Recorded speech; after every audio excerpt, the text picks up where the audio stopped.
The test of a first-rate intelligence is the ability to hold two opposed ideas in the mind at the same time and still retain the ability to function. Francis Scott Fitzgerald.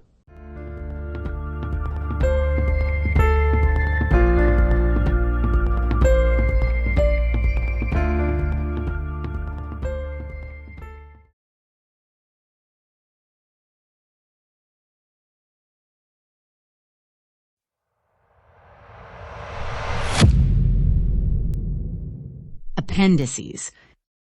In the Appendices section, you will see that within this paradigm, it is possible to have many much simpler and more visual interpretations and understandings of various phenomena of reality.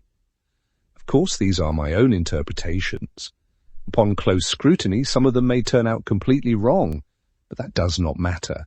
They are given here only to show that the paradigm of the great life allows us to discover entirely new approaches to understanding reality. And this may not only change many of our notions, but potentially change the very subject matter of the science of physics. I must note, the material in Appendices is more complex. The reader must be ready for a rather bold immersion into the terminology and subject matter of astrophysics, quantum mechanics, atomic physics, and thermodynamics. So, if you feel that all this is too heavy for you, you can, after this chapter, simply proceed to the chapter Appendices Final Thoughts, the very last chapter of the book.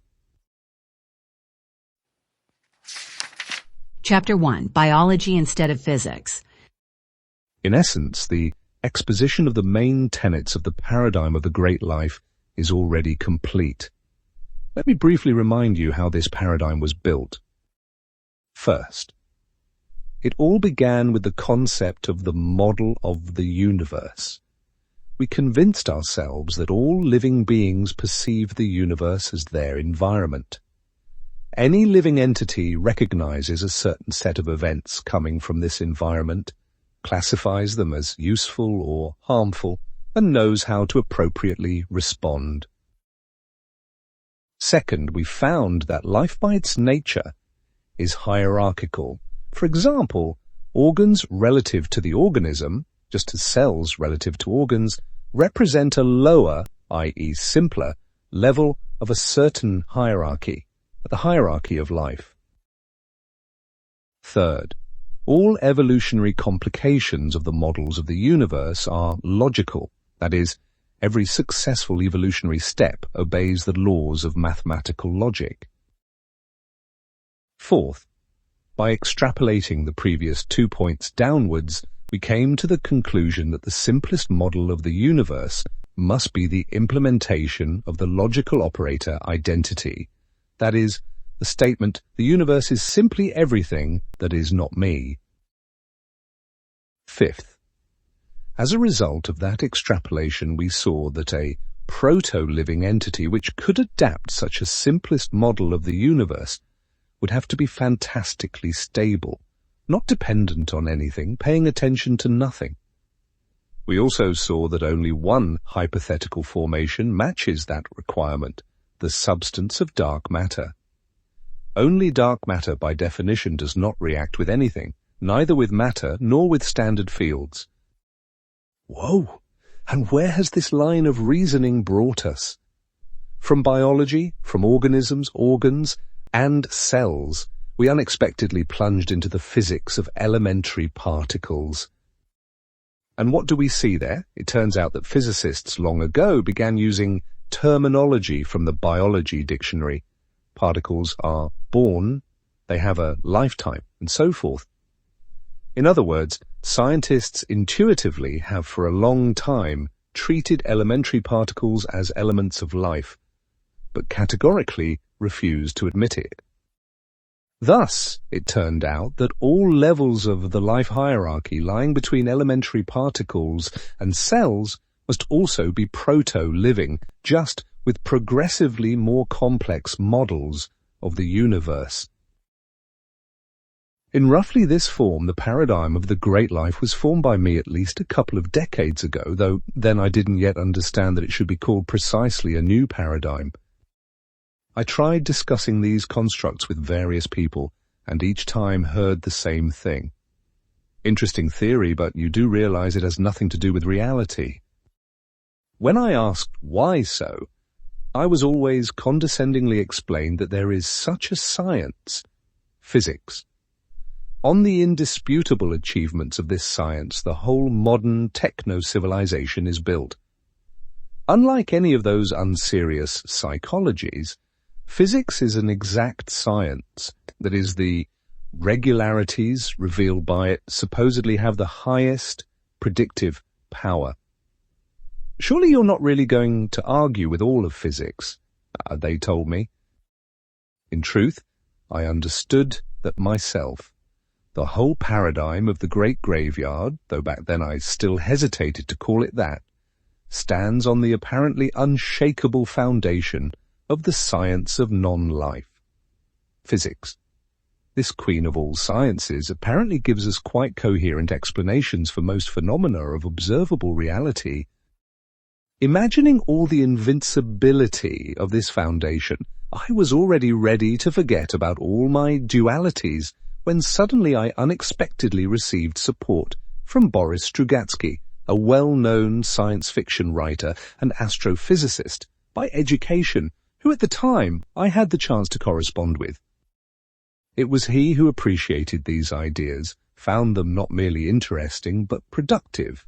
His words, "With respect to philosophy, physics is merely an applied science," inspired me to deeply rethink the very foundations of the science of physics. First of all, the conclusion that the simplest model of the universe turned out to be in the sphere of responsibility, not of biology, but of the physics of elementary particles, led me to reflect on the strange state of modern microphysical theory. If you remember, we already discussed in the introduction the crisis of physics. Already in the early 20th century, physicists fiercely protested that all interpretations of microphysical phenomena they observed were literally against common sense.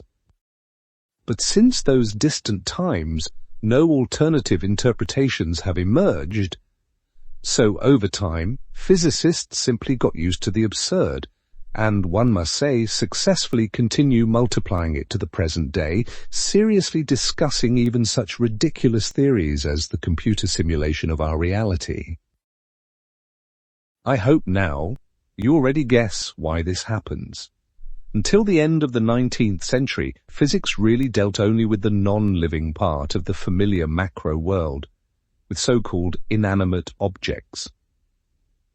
But as we remember from the chapter Subjectivity of Matter, any inanimate object is simply an unorganized colony of subjective, animated entities of a lower level of the life hierarchy. So when physics turned to study the micro world, it actually descended to those very lower levels of the life hierarchy, and without noticing it, began to study proto-living subjects while continuing to regard them as the same old non-living object. Microworld physics deals with proto-living subjects, while calling them non-living objects. Therefore, we must talk about a complete change of the subject matter of physics, about the merger of physics and biology into one new science, dualogy. At this point, the reader most likely exclaims, "How can that be? It cannot be that all modern physics is completely wrong, since a huge number of theoretically predicted physical principles, schemes, and laws are well confirmed by practice.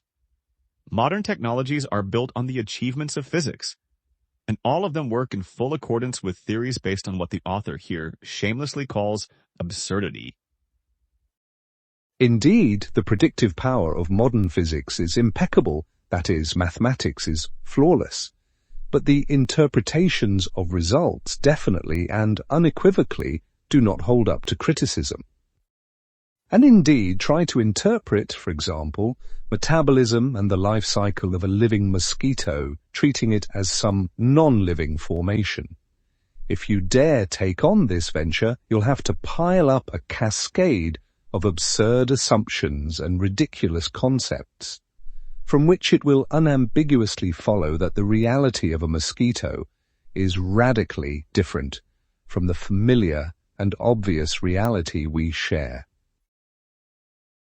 In the subsequent chapters, you will become familiar with new, alternative interpretations of certain fundamental aspects of astrophysics, quantum mechanics, particle physics, and thermodynamics, as they appear to me now after many years of reflection. I must point out that I do not even claim these interpretations are flawless. I present them here with only one goal: to show that the paradigm of the great life opens up a vast field of alternative interpretations of what the paradigm of the great graveyard regards as indisputable and inviolable. Summary. Microphysics deals with proto-living subjects, while mistaking them for non-living objects.